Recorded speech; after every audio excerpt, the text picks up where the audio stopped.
I came to join the College for Social Innovation in hopes to push myself outside of my comfort zone of Durham, New Hampshire. I wanted to grow as a person, and I definitely experienced that growth.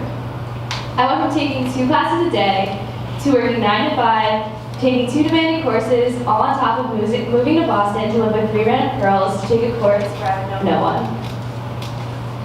As I said, I did experience the growth that I set out looking for, but the process was a brutal one.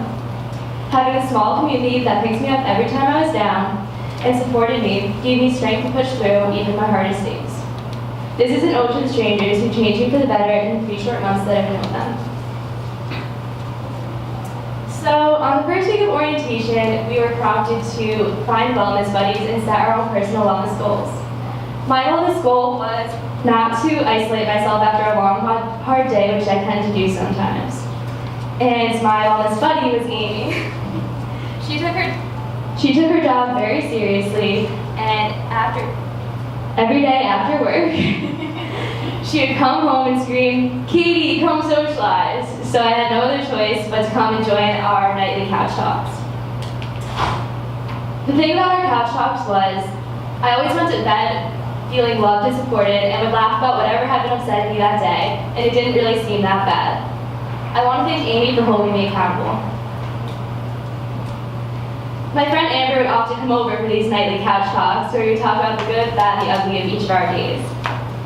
I had a lot of rough days this semester, just to be transparent. Whatever I was worrying about, I would look to Amber for some advice. She would always just look at me every time, without fail, shake her head and say, "It's not that deep, sis." And it never really was. She taught me that you can't take life too seriously, and if you do, that's on you. If something small happens in the beginning of your day, and you choose to carry that throughout your day, and go home and consider that day a bad day, that's on you. She taught me that I can choose to live my best life, and I will be living my best life in the words of Cardi B, thanks to my sister, Amber. We talked about a lot of hard topics this semester about race and social change. And I've always considered myself a self-aware person before coming to this program. But when I came here, I realized I wasn't as self-aware as I thought. Being a white woman of privilege, I kind of had a difficult time finding my place here and my purpose. I was learning about microaggressions, violence, and discrimination in classes, while some of my classmates were just hearing their lives spit back out at them. And here I was sitting about in a classroom learning. I felt really guilty, and I had trouble with this, so I confided in my roommate Scarlett. She gave some advice and told me that privilege doesn't make you a bad person, but you have to be aware of this privilege. What matters most is your intention, and it was clear to her that mine was good.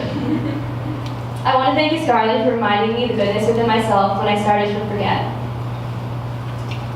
As I mentioned, this semester of a growth process was emotionally draining and a brutal one.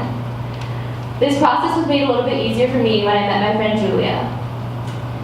Anyone who knows her knows that she is the most loving person you'll ever meet, and just being around in her presence makes you feel loved. Her healing nature changed my entire semester, and I just sincerely believe that the world would be a better place if there were more Julias. I'm grateful to her for being a soft place to land throughout the semester, and I will take her advice about being a loving person throughout my entire life. So all these stories may seem scattered, but the most important thing I urge you to take is a sense of community and how important it is and how it can shape someone's experience. Know that you have an impact on the people around you and be intentional with this impact. My call to action to you is to make this impact good, and as the saying goes, no act of kindness, however small, is ever wasted. Thank you.